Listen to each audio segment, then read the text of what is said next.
Amis du jour, chalutations. Pour les petits nouveaux, moi c'est Sekhmet, et je vous souhaite la bienvenue dans mon podcast littéraire.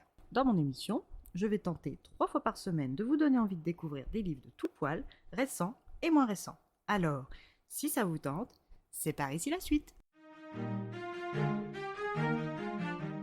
Aujourd'hui, je vais vous présenter Mémoires de la forêt, les souvenirs de Ferdinand Taupe de Michael Brun-Arnaud, publié aux éditions L'École des loisirs.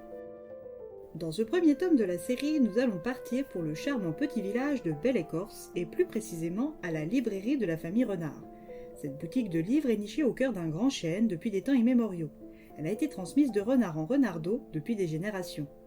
Archibald Renard en est l'actuel propriétaire et libraire depuis que son grand-père Cornelius et son père après lui ont arrêté pour profiter de leur retraite. Maître Renard est un amoureux de l'ordre et de la propreté, et grâce à la cire d'Edwina Ours, rien de plus simple. Mais pour mener à bien une séance de ménage, il aurait fallu compter sur l'absence du volubile Phinéas Tortue. Cette vieille tortue est un habitué de la librairie de Belle-Écorce, et est aussi un écrivain accompli, du moins de son propre point de vue. Il est l'auteur de Penser sur une société trop rapide et de Essais sur le rangement quand votre maison devient un poids qui vous empêche d'avancer. Il vient aujourd'hui solliciter Archibald Renard pour faire relier et exposer son tout dernier titre, La carapace est pleine, réflexion sur la charge mentale d'une tortue courageuse.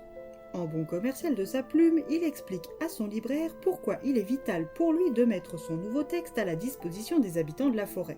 Après avoir obtenu une nouvelle place pour son 3e titre, il entame un monologue dynamique sur le meilleur moyen de mettre en valeur ses écrits restés jusqu'à ce jour invendus. Durant un temps qu'Archibald ne saurait évaluer correctement tant il lui a paru interminable, un client est entré, a fait le tour calmement et est passé par la caisse.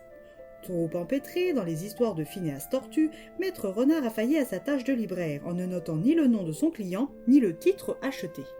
Et comble de l'horreur pour l'honnête renard qu'il est, il n'a pas pu lui rendre sa monnaie. Quand Phinéas quitte enfin la librairie, il est sur les rotules. Il ferme, relit l'ouvrage avec une jolie couverture en cuir de champignon et s'apprête à le placer à côté des 2 autres quand sa conscience de libraire le rappelle à l'ordre. Il doit d'abord le lire avant de l'exposer. Le lendemain, juste après le petit déjeuner, Archibald allait voir son destin de calme renard casanier être bouleversé par une aventure surprise. Ferdinand Taupe est un habitant de Belle-Écorce depuis de nombreuses années, et il le connaît depuis qu'il est renardeau, et qu'il furetait derrière les pattes de son père dans la librairie. Sans tambour ni trompette, Ferdinand, qui bien que de petite taille est capable d'infliger de grands dégâts par sa maladresse, commence à fouiller les rayonnages de la librairie, mettant un bazar monstre tout autour de lui. Archibald est impuissant face à la petite tornade à lunettes, mais finit par obtenir un moment d'arrêt. Ferdinand cherche le livre qu'il avait confié à l'ancien maître renard, ses Mémoires d'Outre-Terre. Il en a un besoin absolu et vital. Atteint de la maladie de l'oubli-tout, sa mémoire s'efface chaque jour un peu plus, lui laissant de moins en moins de chances de retrouver sa chère et tendre Maude. Archibald, qui entend ce prénom pour la première fois, ignore comment aider son vieil ami. Mais en bon renard qu'il est, il console la pauvre taupe et cherche une solution.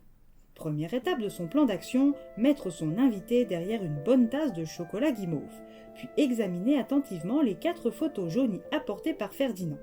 Les photos sont toutes datées avec pour 2 d'entre elles une inscription. La première est au salon de thé de Pétunia Marmotte et la seconde a été prise au concert du chêne. Si l'acheteur mystère des Mémoires d'Outre-Terre est comme eux un bibliophile, il est fort probable qu'il cherche à visiter les lieux présentés dans le récit. Et si Ferdinand a encore un peu de mémoire, il espère retrouver sa tendre Maude et son ouvrage en partant sur les lieux des photos. Archibald, qui a naturellement été inclus dans les plans d'escapade de Ferdinand, ne voit pas comment, ni soyons honnêtes de raison, pour se soustraire à l'aventure. Il confie donc pour la première fois sa très précieuse librairie à Charlotte Souris. Leur première étape, sur le chemin de la mémoire de Ferdinand Taupe, est le salon de thé de Pétunia Marmotte. Une fois là-bas, découvriront-ils quelque chose sur Maude, sur son lien avec Ferdinand, ou sur la suite de leur quête peut-être. À vous maintenant d'accompagner notre duo dans cette aventure pleine de souvenirs.